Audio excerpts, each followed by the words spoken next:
Hier soir, TF1 s'est placé largement en tête des audiences grâce à sa série Section de recherche. Le premier épisode diffusé a réuni en moyenne 5,7 millions de fidèles, 24% de part d'audience. En seconde position, on retrouve M6 avec sa série Scorpion, qui a séduit 2,5 millions de curieux, 10,6% de PDA. Enfin, sur la troisième marche du podium, le nouveau numéro d'Envoyé spécial, consacré notamment aux affaires judiciaires du Front National, a passionné 1,9 million d'individus, 10% de PDA. Ce qu'il faut voir ce week-end. Le printemps arrive, et avec lui, les programmes fleurissent sur vos petits écrans.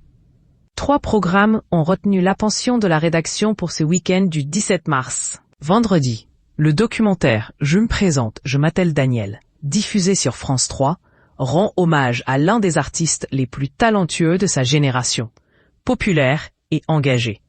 Disparu trop tôt, il y a plus de 30 ans. Samedi, on retrouve la jolie émission de France 5, Échappée belle, qui nous fait voyager chaque week-end dans un nouvel endroit.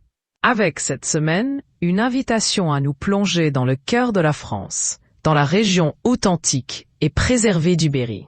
Des étangs de la Brenne à la propriété de George Sand, partez à la rencontre de cette contrée française qui vaut le détour. Enfin, dimanche, TF1 diffuse le film Samba, une comédie délicate et émouvante d'Éric Toledano et Olivier Nakache, mettant en scène une pléiade de stars.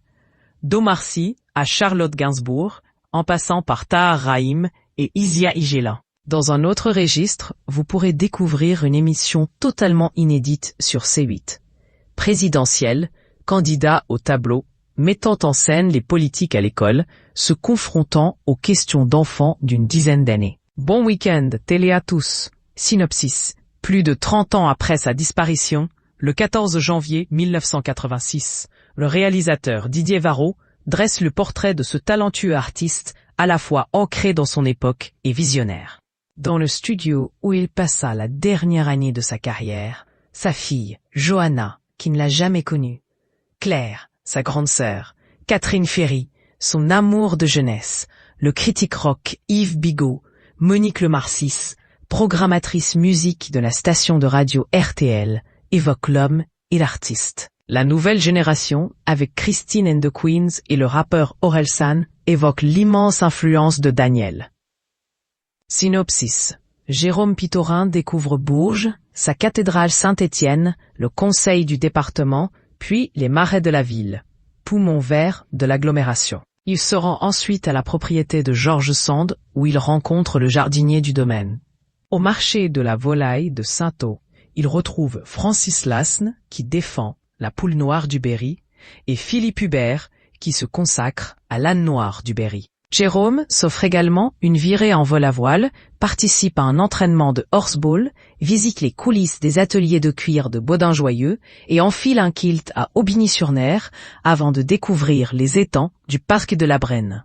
Synopsis.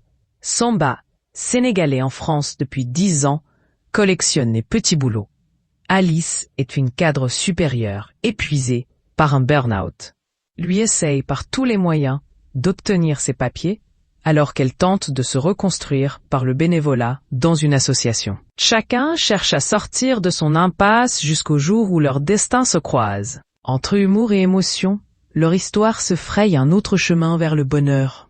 Et si la vie avait plus d'imagination qu'eux, synopsis, des candidats à l'élection présidentielle ont accepté de se confronter aux questions d'une quinzaine d'enfants âgés de 8 à 12 ans. Un exercice délicat, la franchise et la liberté de ton de ces écoliers les obligeant à adapter leur discours et leur langage. Chacun à son tour, François Fillon, Benoît Hamon, Emmanuel Macron et Jean-Luc Mélenchon échangent avec ces interlocuteurs inhabituels. Ces hommes politiques reviennent également sur leur propre expérience et vision de l'école.